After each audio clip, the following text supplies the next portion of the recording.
Bismillahirrahmanirrahim. This is the 12th week of your course Earthquake Seismology and Risk Assessment.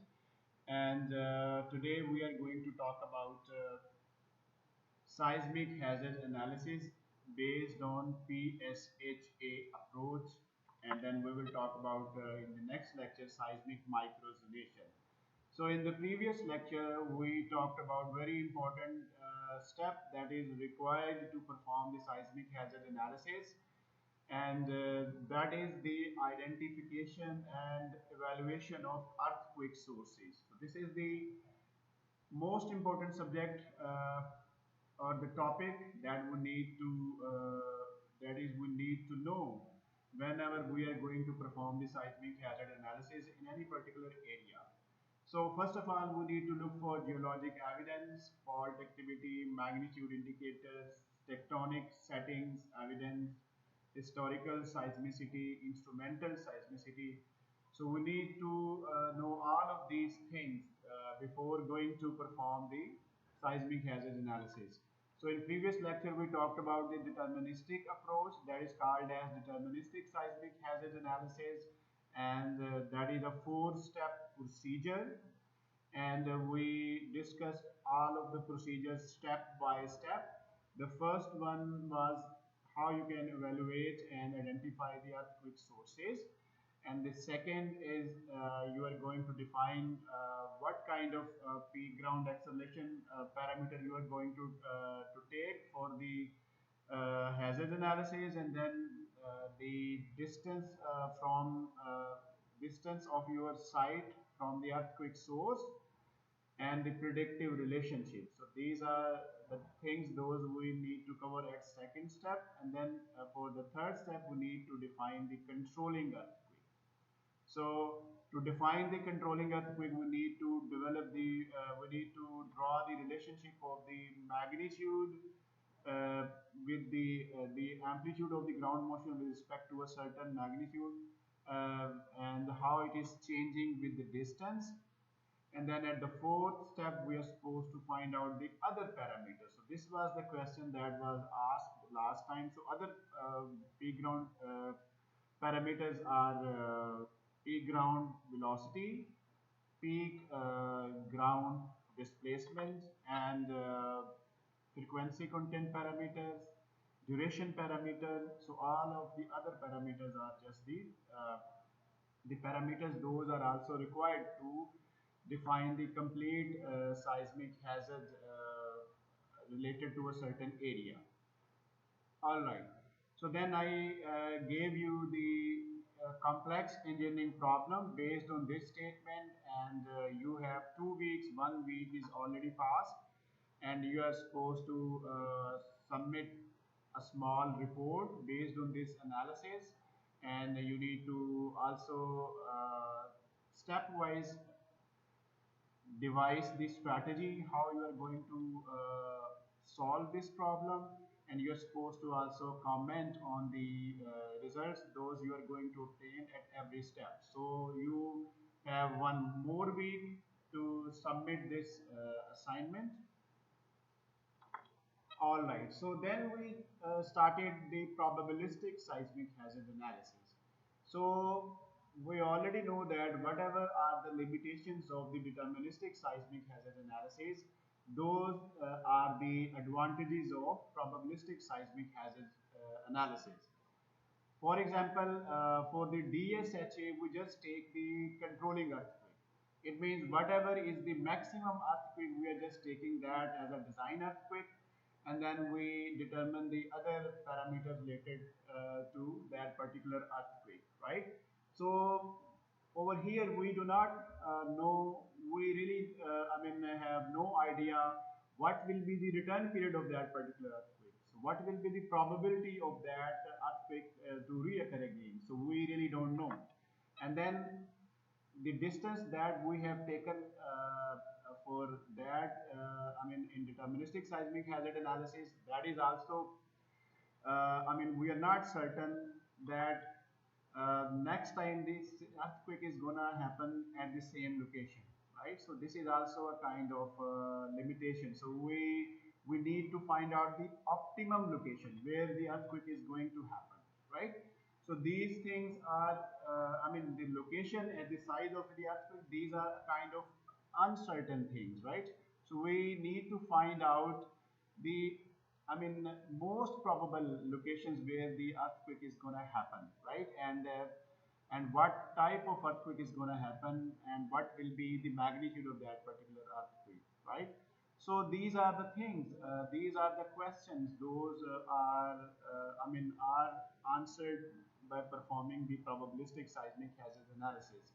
So in simple words, जो आप DSHA में controlling earthquake लेते हैं वो एक ही इवेंट है और उसकी चाहे आप जो रेट ऑफ रिटर्न जो है वो 10,000 ईयर्स हो, तो अगर आपका स्ट्रक्चर जो है वो 100 ईयर्स उसकी एज है, तो इट मीन्स कि फिर वो 10,000 वाला अर्थक्वेक जो है वो हम नहीं लेंगे क्योंकि वो इकोनॉमिकल नहीं होगा, राइट? तो इट मीन्स कि we need to find out the return period of those particular events as well. Similarly फिर जो शॉर्टेस्ट डिस्टेंस हम सेकंड स्टेप पे लेते हैं, तो ज़रूरी नहीं है कि दोबारा अर्थक्वेक उसी डिस्टेंस पे ही आए, क्योंकि वो जो अर्थक्वेक है किसी और डिस्टेंस पे भी आ सकता है। तो उसकी एग्जांपल जो है वो आप इस तरह से ले सकते हैं कि आपके पास अगर शॉर्टेस्ट डिस्टेंस है और उस वहाँ पे अगर 2 या 3 अर्थक्वेक पहले आए हुए थे और उसके अलावा देयर इज़ अनदर लोकेशन जहाँ पे ज़्यादा अर्थक्वेक आए थे, तो फिर जो है वो चीज़ें अनसर्टन हो जाएंगी, क्योंकि जहाँ पे अर्थक्वेक ज़्यादा आएंगे वहाँ पे ही तो वो वाला डिस्टेंस जो है वो आपने लेना है, राइट? लेट्स सपोज ये आपके पास सोर्स है, फॉल्ट है और ये आपके पास साइट है, राइट? तो ज़रूरी नहीं कि अर्थक्वेक जो है वो यहाँ पे ही ट्रिगर हो सकता है, वो अर्थक्वेक इस डिस्टेंस पे भी हो सकता है, वो अर्थक्वेक जो है वो यहाँ पे भी हो सकता है, वो अर्थक्वेक यहाँ पे भी आ सकता है। तो इस तरह से हमें प्रोबेबिलिटी फाइंड आउट करनी पड़ेगी कि कहाँ पे जो है वो अर्थक्वेक ज़्यादा चांसेस है उसके ट्रिगर होने के, उसकी हम प्रोबेबिलिटी फाइंड आउट करते हैं, वो हम डिटर्मिनिस्टिक अप्रोच में करते हैं, ठीक है? सो गोल क्या है इसका? To quantify the rate probability of exceeding various ground motion levels at site given all possible earthquakes, right? So this is actually the goal. अब इस चीज को हम फर्दर एलेबोरेट करते हैं with the help of the other diagrams, those are given in the textbook. तो उसमें हम डिटेल में देखते हैं तो फिर आपको ये सारी चीजें समझ आएंगी। So step one is, I mean the steps are all same. So what you are going to do, first of all, you need to identify and evaluate all of the earthquake sources. So this is the very similar step. And then what you are going to do, in addition, let's suppose this is your site and you have this source 3, source 1 and source 2, the same kind of sources. अब आपने ये देखना है कि किस जो अब इसमें लेट्स सपोज उसमें हमने क्या किया था, शॉर्टेस्ट डिस्टेंस ले लिया था, ठीक है? DSHA में जो शॉर्टेस्ट डिस्टेंस था वो आपने यहाँ से साइट का ले लिया था, ठीक है? लेकिन यहाँ पे हम क्या करेंगे, हम इस डिस्टेंस को सेगमेंट में डिवाइड करेंगे। लेट्स सपोज ये 100 किलोमीटर है, तो हम इसको 10 किलोमीटर के सेगमेंट्स में डिवाइड कर देंगे, ठीक है? तो 10 किलोमीटर के सेगमेंट्स में जब आप डिवाइड करेंगे, फिर आप इसके बाद यहाँ पे उसकी प्रोबेबिलिटी फाइंड करेंगे, ठीक है? ये इस तरह से प्रोबेबिलिटी जो है डिस्टेंस की कि कहाँ पे दोबारा अर्थक्वेक के आने के चांसेस है, तो इस तरह का आपके पास कर्व बनेगा, ठीक है? जैसे इस यहाँ पे प्रोबेबिलिटी ज़्यादा है, फिर उसके बाद आहिस्ता आहिस्ता वो डिक्रीज हो रही है, तो इस तरह से आपके पास एक प्रोबेबिलिटी डिस्ट्रीब्यूशन का कर्व आएगा स्टेप नंबर 1 में, कि आपका जो अर्थक्वेक नेक्स्ट है उसके ज़्यादा आने के चांसेस किस डिस्टेंस के ऊपर है, ठीक है? ये आपका जो डिस्टेंस है ये सोर्स टू साइट डिस्टेंस है, यहाँ से ये सारे डिस्टेंसेस आप जो है वो उसको कंसीडर करेंगे, ठीक है? ये सारे जो डिस्टेंसेस हैं ये आप यहाँ से कंसीडर करेंगे, ठीक है? तो इस तरह से हर डिस्टेंस की प्रोबेबिलिटी आप यहाँ पे ड्रॉ कर लेंगे, आपको पता चल जाएगा कहाँ पे मैक्सिमम प्रोबेबिलिटी। सिमिलरली सोर्स 2 है, उसकी भी प्रोबेबिलिटी आप ऐसे ही फाइंड करेंगे, उसको भी आप डिवाइड कर देंगे डिफरेंट जोन्स के अंदर, ठीक है? तो इस तरीके से आप इनकी प्रोबेबिलिटी फाइंड आउट करेंगे। इसकी हमने एग्जांपल अभी डिस्कस करनी है, पहले ये स्टेप्स थोड़े से अंडरस्टैंड कर लें।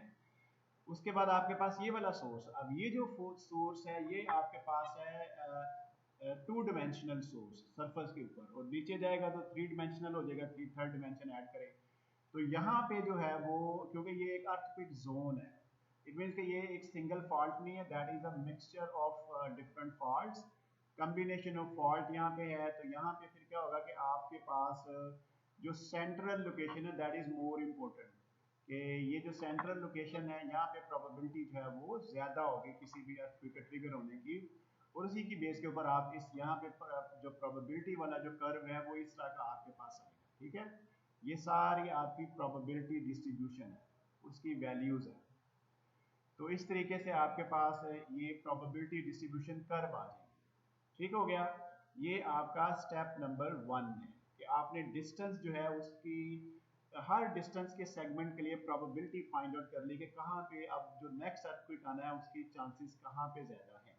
ठीक है, नेक्स्ट जो स्टेप है उसमें आपने क्या करना है, आपने ये देखना है कि जो आपके नंबर ऑफ अर्थ जो डिफरेंट अर्थक्वेक सोर्सेज हैं वहां पे आपने एक थ्रेशोल्ड लगानी है कि लेट्स सपोज 4 मैग्नीट्यूड से कम वाले अर्थक्वेक आपने नहीं लेने, क्योंकि वो जो अर्थक्वेक्स हैं वो डैमेज प्रोड्यूस नहीं करती। ठीक है, so you are excluding the earthquakes those are less than a certain value, वो एक थ्रेशोल्ड वैल्यू वो आप 4 दे देते हैं जनरली। 4 से नीचे वाले जो अर्थक्वेक हैं वो डैमेज प्रोड्यूस नहीं करते, तो वो सारे अर्थक्वेक जो पहले ट्रिगर हुए थे क्योंकि वो रिकॉर्डेड होंगे उसको आप एक्सक्लूड कर देंगे, क्योंकि वो हैजर्ड प्रोड्यूस ही नहीं करेंगे, तो आप उसको हैजर्ड एनालिसिस में से एक्सक्लूड कर देंगे। तो जो 4 से ज्यादा वाले अर्थक्वेक हैं वो आप फाइंड करेंगे कि वो कितने अर्थक्वेक हैं। ये ग्राफ इस तरह से बनेगा कि log of number of earthquakes greater than M magnitude, वो आपके कितने अर्थक्वेक्स हैं जो किसी भी पर्टिकुलर अर्थक्वेक सोर्स जो है वो उसने प्रोड्यूस किए हैं। इस तरह से ये सारे अर्थक्वेक सोर्सेज हैं और उसके रिलेशनशिप है ओवरऑल मैग्नीट्यूड के साथ। ठीक है, कि मैग्नीट्यूड इस तरह बढ़ती जाएगी, and you already know that कि जितनी मैग्नीट्यूड बढ़ती है नंबर ऑफ अर्थक्वेक्स कम होती है। ठीक है, लेट्स सपोज यहाँ पे नंबर ऑफ अर्थक्वेक्स हैं 5। ठीक है, यहाँ पे आपके पास है यहाँ पे आपके 10 है, फिर ये 15 है, ये 20 है। ठीक है, तो इस तरफ जो अर्थक्वेक मैग्नीट्यूड है लेट्स सपोज यहाँ पे 4 से शुरू हो रही है। ठीक है, और ये आपकी 8 तक जाती है, यहाँ पे 8 है या 8.5 है। ठीक है, तो आप ये देखेंगे कि जैसे जैसे मैग्नीट्यूड बढ़ती जा रही है नंबर ऑफ इवेंट्स कम होते जा रहे हैं। ठीक है, ये नंबर ऑफ इवेंट्स जो है वो कम होते जा रहे हैं, जैसे जैसे मैग्नीट्यूड कम होती है नंबर ऑफ इवेंट्स जो है वो ज्यादा होते हैं। ठीक है, इस तरह से आप डिफरेंट जो आपके पास अर्थक्वेक सोर्सेज हैं उसके आप नंबर ऑफ इवेंट्स जो है वो यहाँ से ले सकते हैं।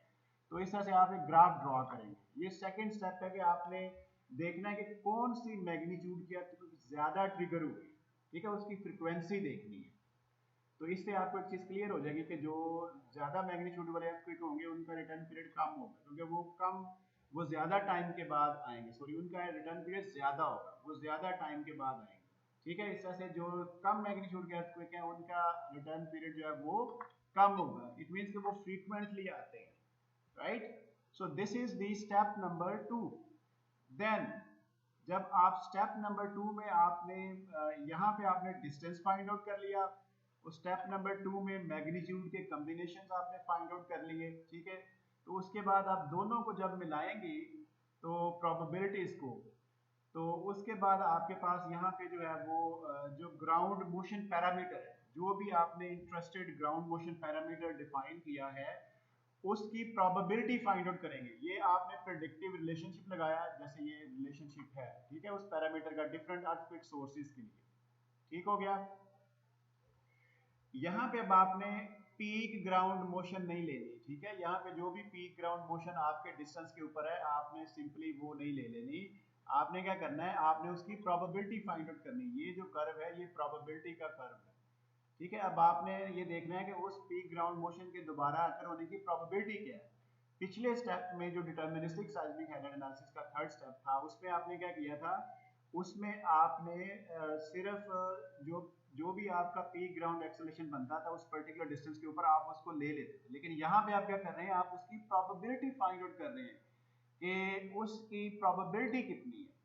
ठीक है, उसके बाद आप फोर्थ स्टेप पे आ जाते हैं। फोर्थ स्टेप में क्या हो रहा है कि आपने ये देखना है कि जो आपके पैरामीटर की जो वैल्यू है ये वाली लेट्स सपोज जो भी आपने डिटरमिन की है वो पैरामीटर्स की वैल्यू और उसके बाद उस पैरामीटर की वैल्यू की प्रोबेबिलिटी क्या है। आपने एक थ्रेशोल्ड, जैसे आपने अर्थक्वेक की एक मैग्नीट्यूड की थ्रेशोल्ड लेनी है, इस तरह से आपने यहाँ पे जो आपका जो इंटरेस्टेड पैरामीटर है उसकी भी थ्रेशोल्ड डिफाइन करने के लिए सपोज वो 0.02 जी है, ठीक है।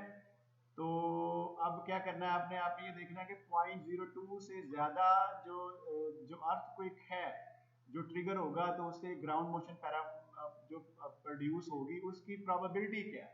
ये देखें कि आपने उस पर्टिकुलर पैरामीटर की प्रोबेबिलिटी जो आपने यहाँ से फाइंड आउट की और एक थ्रेशोल्ड डिफाइन किया कि उससे ज्यादा होने के कितने चांसेस हैं, ठीक है। वो उसकी प्रोबेबिलिटी आप यहाँ से डिटरमिन कर लेंगे। ये जैसे जैसे आपका जो क्या कहते हैं उसे पैरामीटर है, क्या कहते हैं उसे थ्रेशोल्ड, उसके अकॉर्डिंगली आपने ये देखना है कि रिलेशनशिप जो आपका जो है वो जैसे जैसे आपका जो इंटरेस्टेड पैरामीटर है उसकी वैल्यू जो है वो इंक्रीज करेगी, उसकी प्रोबेबिलिटी कम होना शुरू हो जाएगी, ठीक है। ये उसकी पर्टिकुलर वैल्यूज अगर इंक्रीज करती जाएंगी तो प्रोबेबिलिटी जो है वो कम होना शुरू हो जाएगी, क्योंकि ज्यादा स्ट्रॉन्ग ग्राउंड मोशन होती है वो बड़े अर्थक्वेक के साथ एसोसिएटेड होती है। तो बड़े अर्थक्वेक जो है उनकी फ्रीक्वेंसी कम होती है, उनकी प्रोबेबिलिटी भी कम होती है। So this is the reason why जो उससे एसोसिएटेड ग्राउंड मोशन पैरामीटर है उसकी वैल्यू भी कम होना शुरू हो जाएगी, ठीक है। So this is the 4 step procedure. इसकी डिटेल हम अभी नेक्स्ट स्लाइड्स में डिस्कस करते हैं। So this is in other way we can also define the steps of PSHA in this by using these explanations. इस आपने क्या किया, फॉल्ट्स को आइडेंटिफाई कर लिया, सोर्सेज को आइडेंटिफाई कर लिया और डिस्टेंस जो है वो डिफरेंट डिस्टेंसेस आपने उसकी प्रोबेबिलिटी फाइंड आउट कर ली, ठीक है। डिफरेंट डिस्टेंसेस की प्रोबेबिलिटी आपने सेगमेंट्स की फॉर्म में फाइंड आउट कर ली। और उसके बाद आपने क्या करना है, सेकंड में आपने रियाकरेंस लॉ, ये जो भी हमने यहाँ पे डिस्कस की है ये चीज, तो ये एक रियाकरेंस लॉ बनेगा।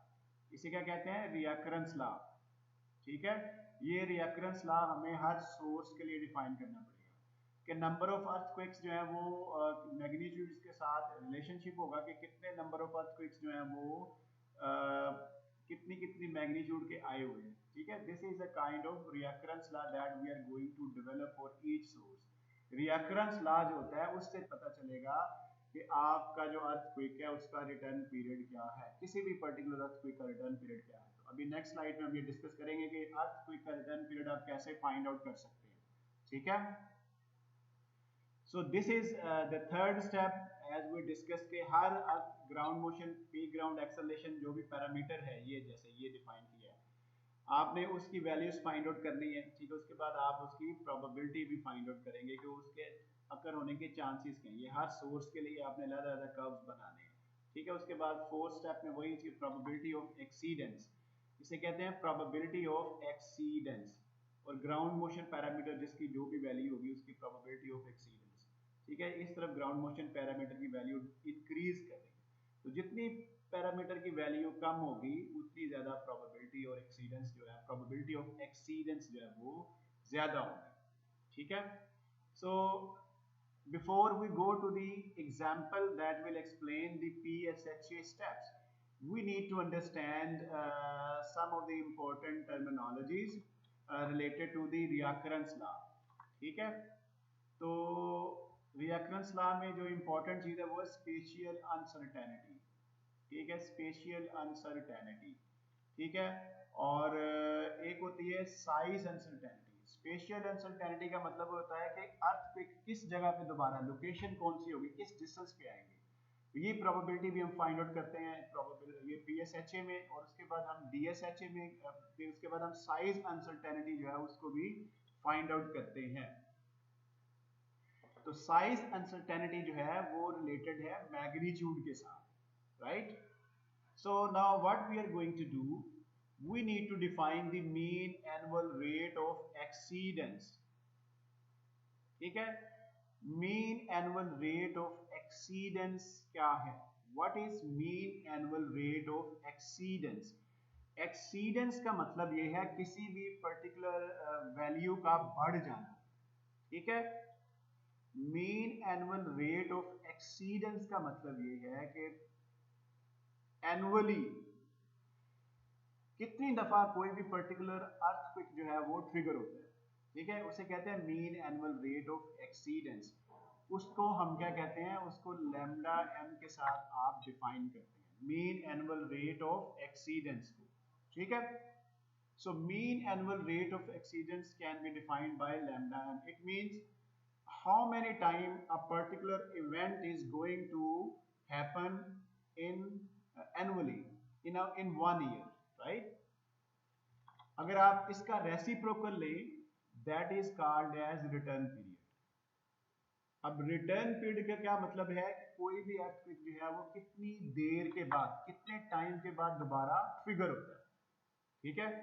So how you can understand, अब आपको मीन एनुअल रेट ऑफ एक्सीडेंस को रिटर्न पीरियड के साथ कंपेयर करना जो है वो ज्यादा आसान है। वो कैसे?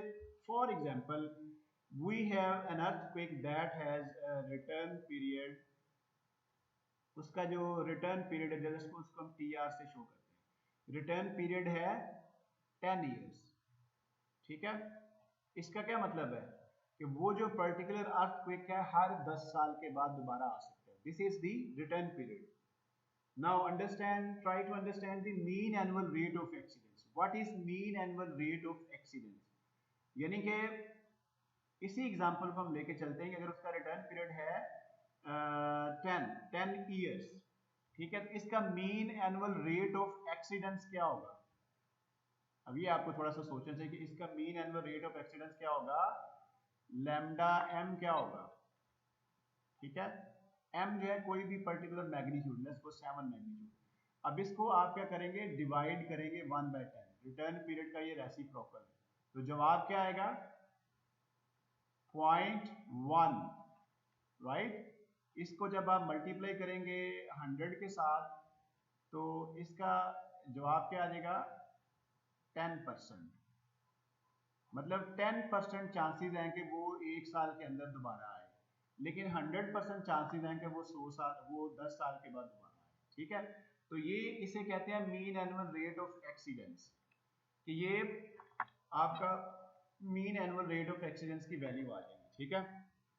सिमिलरली इसको और सिंप्लीफाई करते हैं, अगर किसी अर्थक्वेक का रिटर्न पीरियड है 2 years, ठीक है, तो उसको जब आप डिवाइड करते हैं उसका 1/2 ले, let's suppose mean annual rate of exceedance क्या होगा 0.06। 0.06 जो है इसका मतलब एवरी 6 month, मतलब आधा साल, ठीक है, कि हाफ ईयर के बाद वो दोबारा अर्थक्वेक, ये उसका मीन एनुअल रेट ऑफ एक्सीडेंस है। अगर उसका रिटर्न पीरियड क्या है 2 years, ठीक है, तो 1 साल में उसके आने के चांसेस कितने हैं, मतलब उसके जो है वो 0, मतलब मीन एनुअल रेट ऑफ एक्सीडेंस जो है वो ये है कि 6 months के बाद, सॉरी, इसका जो रिटर्न पीरियड है लेट्स सपोज 2 years है, तो ये 0.5 आएगा, इसका आंसर आएगा 0.5। इसका मतलब है कि एनुअली वो अर्थक्वेक जो है वो उसके 50% चांसेस हैं, ठीक है। तो ये इस तरह से उसके मतलब आधे चांसेस हैं कि वो 1 साल में आए, ठीक है। So this is called as mean annual rate of exceedance. So over here there is a graph between the magnitude of an earthquake and also the return period, ठीक है। तो यहाँ पे आप देखेंगे कि डिफरेंट प्लेट्स का डाटा है, ये प्लेट्स जो ज्यादा एक्टिव है जैसे ये 10 सेंटीमीटर पर ईयर, ये उसका ये डाटा है कि रिटर्न पीरियड इस तरफ इंक्रीज हो रहा है और इधर मैग्नीट्यूड इंक्रीज हो रही है। तो रिलेशनशिप क्या है, अ काइंड ऑफ डायरेक्टली प्रोपोर्शनल, कि जितनी मैग्नीट्यूड ज्यादा है उसका रिटर्न पीरियड भी उतना ज्यादा होगा, ठीक है। ये देखें कि मैग्नीट्यूड जो है वो अगर कम है तो रिटर्न पीरियड आपका कम है। जैसे अगर 7 मैग्नीट्यूड है तो यहाँ पे रिटर्न पीरियड क्या है 10 ईयर्स के बाद आएगा। अगर आपका जो है वो मैग्नीट्यूड 8 है तो वो दोबारा कब आएगा 100 ईयर्स के बाद, इस रिलेशनशिप के बारे में के मुताबिक। So we got some other subduction rates like 1 centimeter per year, 0.1 centimeter per year, 0.01 centimeter per year, 0.001 centimeter. These are actually the slip rates, ठीक है। डिफरेंट प्लेट्स के लॉन्ग ये स्लिप रेट्स हैं, ठीक हो गया। इससे हमें दो चीजें पता चलती है, एक ये कि मैग्नीट्यूड ज्यादा होता है उसका रिटर्न पीरियड ज्यादा होता है, दूसरी बात अगर स्लिप रेट जो है वो कम है तो अर्थक्वेक का रिटर्न पीरियड ज्यादा होगा, अगर स्लिप रेट ज्यादा है तो अर्थक्वेक का रिटर्न पीरियड कम होगा। जैसे कि ये अगर 10 सेंटीमीटर पर ईयर है तो रिटर्न पीरियड है 100 ईयर्स। अगर आप इसको 1 सेंटीमीटर पे ले जाएंगे तो आपका रिटर्न पीरियड उसी अर्थक्वेक का क्या हो जाएगा, 100 ईयर हो जाएगा। ठीक है, और अगर आप इसको फर्दर ऊपर ले जाए, लेट्स सपोज आप इसको यहाँ ले जाते हैं तो यहाँ पे रिटर्न पीरियड क्या होगा, 1 मिलियन ईयर्स के बराबर, मतलब कि 10 लाख साल के बाद वहां पे वो उस मैग्नीट्यूड का अर्थक्वेक आ सकता है। इट मींस के वेरी लो चांसेस, कोई उसकी प्रोबेबिलिटी इतनी नहीं है कि वो दोबारा हुआ, क्योंकि वो प्लेट्स अगर वो बहुत कम उनके दरमियान स्लिप रेट है, इट मींस के वो थोड़ी सी स्टेबल है। जब स्टेबल होगी तो वहां पे मूवमेंट कम होगी, मूवमेंट कम होगी तो अर्थक्वेक आने के चांसेस कम है। तो इसलिए आप ये देख सकते हैं कि जितना रेट स्लिप रेट ज्यादा है उतना रिटर्न पीरियड जो है वो अर्थक्वेक के ट्रिगर होने का जो है वो कम होगा। ठीक है, इस तरह से आप ये इस प्लेट के लॉन्ग 8 मैग्नीट्यूड का ले लें, आप यहाँ पे इसका ले लें, ठीक है, आप यहाँ पे ले लें, ये सारा आप इसको देख सकते हैं। ठीक है, रिलेशनशिप यही शो कर रहे हैं।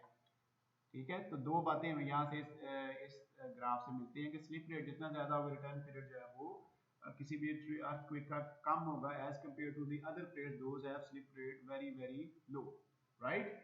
सो एंड ओवरऑल क्या है कि रिटर्न पीरियड ज्यादा, अर्थक्वेक की मैग्नीट्यूड ज्यादा हो रही है तो रिटर्न पीरियड जो है वो बढ़ रहा है। तो ये दो तरह की चीजें यहाँ से हमें क्लियर हुई। ठीक है, so now you have a pretty good idea about the mean annual rate of accidents and return period. So what is the relationship between them? ये इसका relationship। So we are talking about the deterministic seismic hazard analysis, और इस तरह के जो relationships हैं उन्हें कहते हैं reoccurrence relationships। ठीक है, और इसी तरह से गुटनबर्ग रिएक्टर रिलेशनशिप जो था ये दोनों ने साइज्मोलॉजिस्ट से इन दोनों ने मिलकर दिया। तो ये इस तरह से हर रिलेशनशिप की कोई इक्वेशन होती है। ठीक है, जैसे ये log of lambda M into A minus B is equal to A minus B. A जो है ये भी कांस्टेंट है, बी जो है ये भी कांस्टेंट है, और एम जो है वो एक कोई अर्थक्वेक की मैग्नीट्यूड है। ठीक है, तो जो ए नॉट होता है वो इट मींस कि जो जहां से मिनिमम वैल्यू का जो अर्थक्वेक जो ट्रिगर हो सकता है, उसके बाद बी जो है वो इसकी स्लोप होती है, और बाकी ये इसकी इक्वेशन जो है वो इस तरह से बनेगी। तो सिमिलर ये क्या है अर्थक्वेक मैग्नीट्यूड के साथ मीन एनुअल रेट ऑफ एक्सीडेंस का ये जो ये रिटर्न पीरियड है, और ये है mean annual rate of exceedance. ठीक है, तो ये दोनों आपस में रेसिप्रोकल है। ठीक है, यहाँ पे देखेंगे रिलेशनशिप इस तरफ जा रहा है, और यहाँ पे रिलेशनशिप जो है ग्रेटर मैग्नीट्यूड होगी तो मीन एनुअल रेट ऑफ एक्सीडेंस जो है वो उसकी वैल्यू जो है वो क्या कहते हैं उसे कम होती जाएगी। ठीक है, यानी कि वो अर्थक्वेक ज्यादा जल्दी ट्रिगर होगी। ठीक हो गया, तो आपके पास इस तरह का रिलेशनशिप जो है वो डेवलप होगा। अब इसी तरह का रिलेशनशिप जो है वो एक्चुअल प्लेट्स के लिए आप उसके अगर आपको नंबर ऑफ इवेंट्स का पता है तो आप उसको ड्रॉ कर सकते हैं। जैसे ये सर्कम पैसिफिक बेल्ट है, ये इसके लॉन्ग डिफरेंट अर्थक्वेक्स है। ठीक है, और ये इसका क्या है, ये इस तरफ मैग्नीट्यूड है और इस तरफ है mean annual rate of exceedance. ठीक है, अब मीन एनुअल रेट ऑफ एक्सीडेंस ऊपर ज्यादा हो रहा है। ठीक है, जो कम मैग्नीट्यूड के अर्थक्वेक होते हैं उनका मीन एनुअल रेट ऑफ एक्सीडेंस जो है वो ज्यादा होता है, और जो ज्यादा मैग्नीट्यूड वाले अर्थक्वेक होते हैं उनका मीन एनुअल रेट ऑफ एक्सीडेंस जो है वो कम होता है। ठीक है, तो ये इस तरीके से आपके पास है। और कम मैग्नीट्यूड के जो अर्थक्वेक्स हैं उनका अगर मीन एनुअल रेट ऑफ एक्सीडेंस ज्यादा है तो इट मींस कि उनका रिटर्न पीरियड कम होगा। ठीक है, ये याद रखें कि ये दोनों रिलेशनशिप जो है वो इनवर्सली प्रोपोर्शनल है। ये आपके पास इंक्रीजिंग ट्रेंड है रिटर्न पीरियड का, और यहाँ पे आपके पास मीन एनुअल रेट ऑफ एक्सीडेंस का जो है वो डिक्रीजिंग ट्रेंड है। ठीक है, now we can ask a question, I mean let's take the example using figure 4.10 compute the return period of m is equal to 8 earthquakes on the circum-Pacific and alpine belts. So this is the question, magnitude कितनी है, 8 magnitude. ठीक है, अब आपने ये वाली figure लेनी है, ये वाली। ठीक है, और आपके पास दो बेल्ट्स हैं, एक है सर्कम पैसिफिक और एक है अल्पाइड बेल्ट्स। ये आपके पास जो है वो दोनों बेल्ट्स जो है ये जो अमेरिकन प्लेट्स हैं वहां पे आप इसको देख सकते हैं। ठीक है, तो वहां उनकी साइज्मिसिटी यहाँ पे गिवन है। ठीक है, तो आपने क्या करना है, रिटर्न पीरियड फाइंड करना है 8 मैग्नीट्यूड का। So now very simple question, 8 magnitude है, यहाँ पे आप सीधा ऊपर जाएंगे। ठीक है, यहाँ से ये अल्पाइड बेल्ट है, इसकी जो है वो mean annual rate of exceedance यहाँ से पढ़ लेंगे। लेकिन आप ये देख लेंगे जो सरकम पैसिफिक बेल्ट है वो उसका रिलेशनशिप डिफरेंट है। सॉरी लाइन स्ट्रेट नहीं लगी, लेकिन आप उसको देख सकते हैं। और यहाँ से आप मैग्नीट्यूड एक ही है, और इस तरह से आपने, लेकिन एक अल्पाइड बेल्ट के ऊपर अर्थक्वेक और एक है सरकम पैसिफिक बेल्ट के ऊपर। अब आपने क्या किया, अब आपने इनका mean annual rate of exceedance यहाँ से पढ़ लिया। So this is the mean annual rate of exceedance, ये आपने पढ़ लिया, ठीक है। जब आपने ये पढ़ लिया है, यू ऑलरेडी नो दैट कि 1/λm is the actually return period. तो सरकम पैसिफिक बेल्ट जो है उस पे रिटर्न पीरियड 8 मैग्नीट्यूड का क्या है, 0.6 ईयर। इट मीन्स के 1.5 ईयर, 6 माह के बाद उसने आना है, ट्रिगर हो। लेकिन इसका जो मीन एनुअल रेट ऑफ एक्सीडेंस है वो ज्यादा है। इसका मतलब क्या हो कि एनुअली उसके आने के 1.75 टाइम्स चांसेस हैं। मतलब वो, अगर आप इसको देखें, पौने 2 दफा, वो तकरीबन नियरली 2 दफा वो आ सकता है साल के अंदर। So this is actually the mean annual rate of exceedance, ठीक है। साल में 2 दफा, साल में कितनी दफा आएगा, ये मीन एनुअल रेट ऑफ एक्सीडेंस वो बताता है। तो रिटर्न पीरियड टोटल टाइम बताता है, क्योंकि ये हाफ ईयर रिटर्न पीरियड है, तो इट मींस कि ये साल में 2 दफा आ सकता है as per the mean annual rate of exceedance, ठीक है। सिमिलरली अल्पाइड बेल्ट के लिए आपने mean annual rate of exceedance determine किया, तो उसमें जो रिटर्न पीरियड है वो ज्यादा आ गया। अब कौन सी प्लेट ज्यादा एक्टिव है, कौन सी प्लेट ज्यादा एक्टिव है, सरकम पैसिफिक प्लेट जो है वो ज्यादा एक्टिव है, क्योंकि यहाँ पे मीन एनुअल रेट ऑफ एक्सीडेंस जो है वो ज्यादा है, तो रिटर्न पीरियड कम है। और जो जो अल्पाइड बेल्ट है वहाँ पे मीन एनुअल रेट ऑफ एक्सीडेंस है उस 8 मैग्नीट्यूड का वो कम है, लेकिन रिटर्न पीरियड जो है वो ज्यादा है, ठीक है। So this is how you can produce your own relationships for your own area, and then you can find out the return period of different earthquakes with respect to the activity of your plates। जैसे ये slip plate है तो यहाँ पे वो discuss किया गया। Is it clear?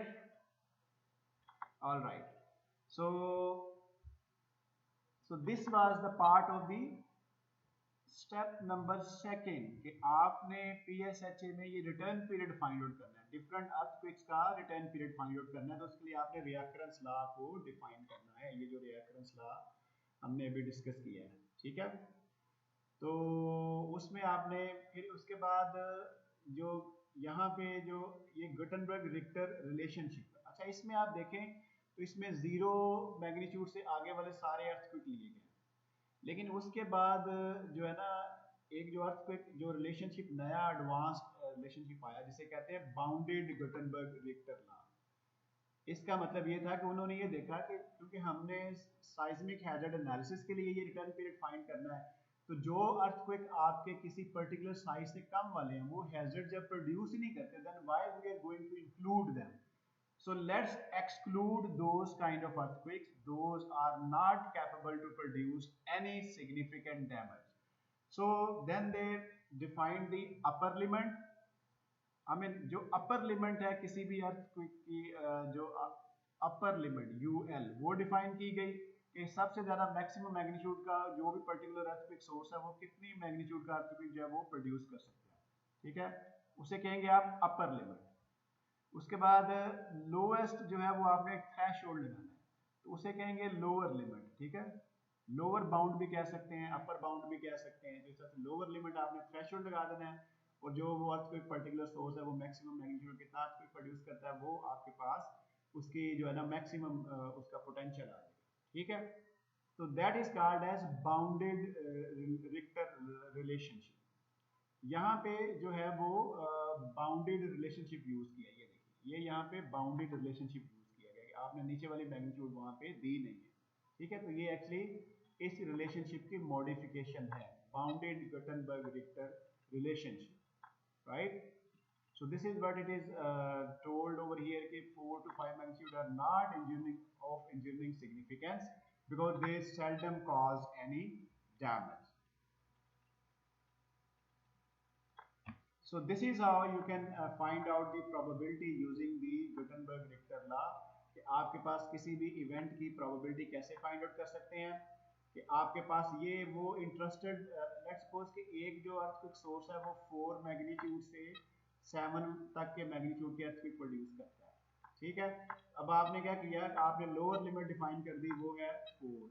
यहाँ पे आप लिखेंगे 4 से कौन सा अर्थक्वेक, लेट्स सपोज ये 6 मैग्नीट्यूड का है, मतलब उसकी कितनी प्रोबेबिलिटी है 6 मैग्नीट्यूड की, जो कि 4 से बड़ा है, और मैक्सिमम जो है वो 7 से वो छोटा है।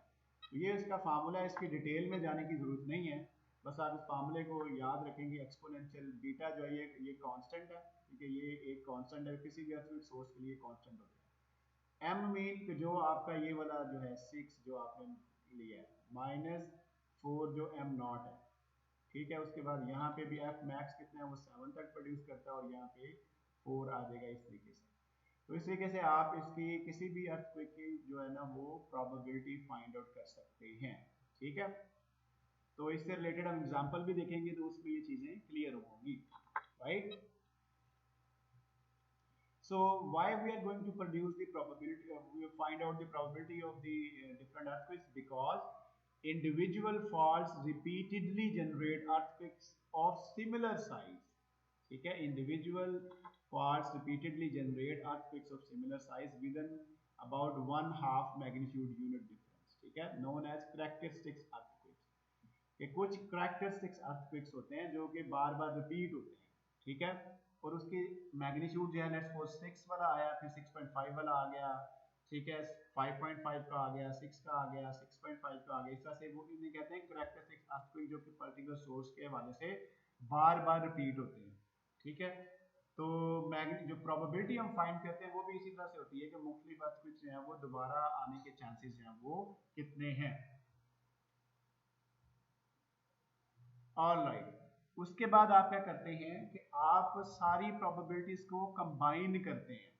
So this is the added advantage कि आप इसमें किसी एक सोर्स को नहीं लेते, आप सारे सोर्सेज को इंक्लूड करते हैं, सारों की प्रोबेबिलिटीज को कंबाइन करके, और हर सोर्स के लिए आप क्या करते हैं, डिस्टेंस, एक तो आप डिस्टेंस लेते हैं, जो डिस्टेंस, मैग्नीट्यूड, ठीक है, और उसके बाद जो भी आपके मतलब ये जो दोनों कॉम्बिनेशन है, इसके हिसाब से आप प्रोबेबिलिटी फाइंड आउट करते हैं। ठीक है, और उसके अलावा आप जब पैरामीटर भी फाइंड आउट करते हैं कोई भी अर्थक्वेक का, ठीक है, तो ये सारी चीजें कंबाइन करके, तो फिर आप इन सब की प्रोबेबिलिटी कंबाइन फाइंड करते हैं एक कॉम्बिनेशन के लिए। फिर इस तरह के हंड्रेड्स ऑफ कॉम्बिनेशंस बनते हैं, और ये जो कॉम्बिनेशंस होते हैं ये आप सॉफ्टवेयर्स के थ्रू जो है वो इसकी कंप्यूटेशन होती है और इसकी कैलकुलेशंस होती हैं। ठीक है, so now we got the important example 4.5 in your text book, उसको हम डिस्कस करेंगे, ये सारे स्टेप्स को वन बाय वन उसके साथ जो है वो टैली करके। So here this is the example 4.5 क्या कह रहा है कि इसमें आपके पास 3 earthquake sources जो हैं वो ऑलरेडी डिफाइंड है, वो हमें कुछ उसकी जो है वो प्रोबेबिलिटीज या इक्वेशंस को ऑलरेडी डिफाइन करके दे रहा है।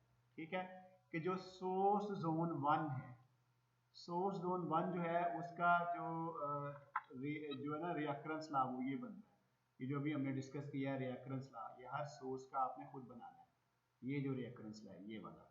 ठीक है, तो ये आपने जब नंबर ऑफ इवेंट्स आपको पता होंगे कि कितने कितने मैग्नीट्यूड के अर्थक्वेक उसके अलॉन्ग ट्रिगर हुए हैं, तो वो उसके हिसाब से फिर आप क्या करेंगे, आप ये रिएक्रेंस लॉ जो है वो बनाएंगे।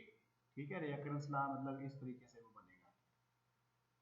ठीक है, इस तरह से सोर्स जोन 2 जो है उसका हर एक के कांस्टेंट ए और बी कांस्टेंट हर एक के डिफरेंट होंगे। ये देखिए, ये ए कांस्टेंट है और ये आपके पास बी कांस्टेंट और ये मैग्नीट्यूड है। ठीक हो गया, इस तरह से आपने जो है ना वो याद रखना है कि सोर्स इनके सब के कांस्टेंट डिफरेंट होंगे। उसकी रीजन क्या है, क्योंकि इनकी साइजमिसिटी डिफरेंट है। ये जो डिफरेंट सोर्सेज हैं इनकी ये मैग्नीट्यूड डिफरेंट के अर्थक्वेक प्रोड्यूस करते हैं, कुछ के मैक्सिमम 7 तक जाएगी, किसी की मैक्सिमम 8 तक जाएगी, किसी की मैक्सिमम 5 तक भी जा सकती है। So similarly they have different type of equations. ठीक हो गया, ये पहले आपने याद रखना है। उसके बाद वो कह रहा है कि आपने जो है वो ये मेरे ख्याल में जो पिछली एग्जांपल है जो DSHA में हमने कवर की है उसी को लेके चलता है। तो उसी में जो लेंथ्स हैं डिफरेंट, जो एम्पलीट्यूड डिफरेंट आपको रप्चर लेंथ उसमें जो प्रोड्यूस की हैं, जो उन्होंने कंप्यूट की हैं डिफरेंट फॉल्ट्स की, उसको लेके ये चलता है। ठीक है, तो यहाँ पे हमने उन सारे सोर्सेज का डिस्टेंस लेना है एपिसेंट्रल, उसके बाद हमने उसका क्या करना है कि हमने उसको क्या कहते हैं उससे उनकी प्रोबेबिलिटी फाइंड आउट करनी है। सो फॉर एग्जांपल जो जोन 1 है, लेट्स सपोज के जो जोन 1 है, ये वाला जो जोन 1 है, इसका जो शॉर्टेस्ट डिस्टेंस है वो क्या कहते हैं उसे, it is simple matter to show that the shortest possible source to site distance will be 23.72 kilometre. ठीक है, ये लेट्स सपोज का शॉर्टेस्ट डिस्टेंस। अगर आप डीएसएचए परफॉर्म करते हैं तो उसमें आप सिर्फ यही लेंगे, लेकिन आप ये देखेंगे उसमें जो लॉन्गेस्ट डिस्टेंस है वो 90.12 बनता है। तो इसका मतलब क्या हुआ कि इसकी रप्चर लेंथ कितनी होगी। आप इन दोनों को आपस में देख लें कि आपके पास टोटल रप्चर लेंथ उसकी हो जाएगी 90 किलोमीटर, क्योंकि शॉर्टेस्ट ये है तो लॉन्गेस्ट आपके पास 90 है, तो इसकी जो टोटल रप्चर लेंथ है वो हो गई आपकी 90.12 माइनस 23.72, तो ये इसकी टोटल रप्चर लेंथ हो जाएगी। जो रप्चर लेंथ है उसको आप 10 पे डिवाइड कर दें। लेट्स सपोज हमने 10 सेगमेंट्स बनाने, तो ये आ जाएगा, एक सेगमेंट आ जाएगा 6.64 किलोमीटर का। ठीक है, 6.64 किलोमीटर का एक सेगमेंट बन जाएगा डिस्टेंस का।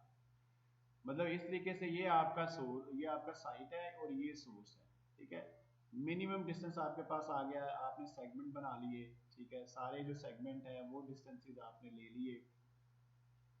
ठीक है, तो शॉर्टेस्ट ये था, लॉन्गेस्ट ये है, और इसकी टोटल जो आपके पास डिस्टेंस है उसको आपने 10 पे डिवाइड कर दिया।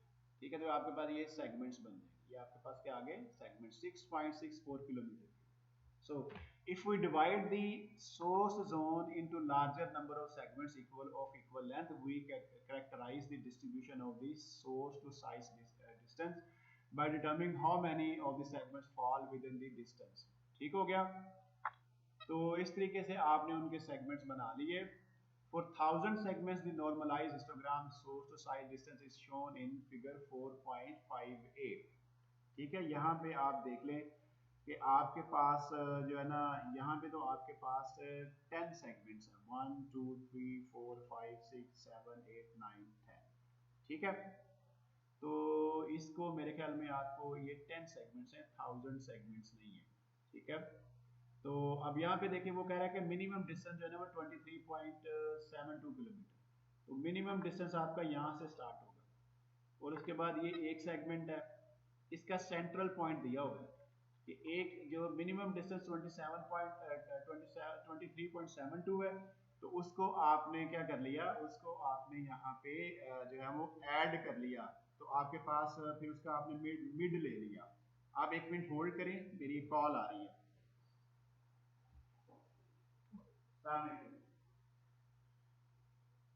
जी sir.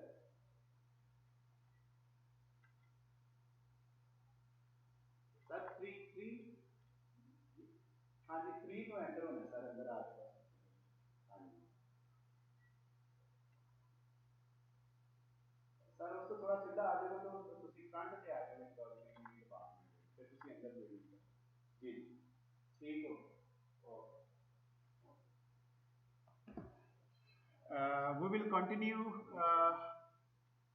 We will continue discuss about the PSHA in the second part।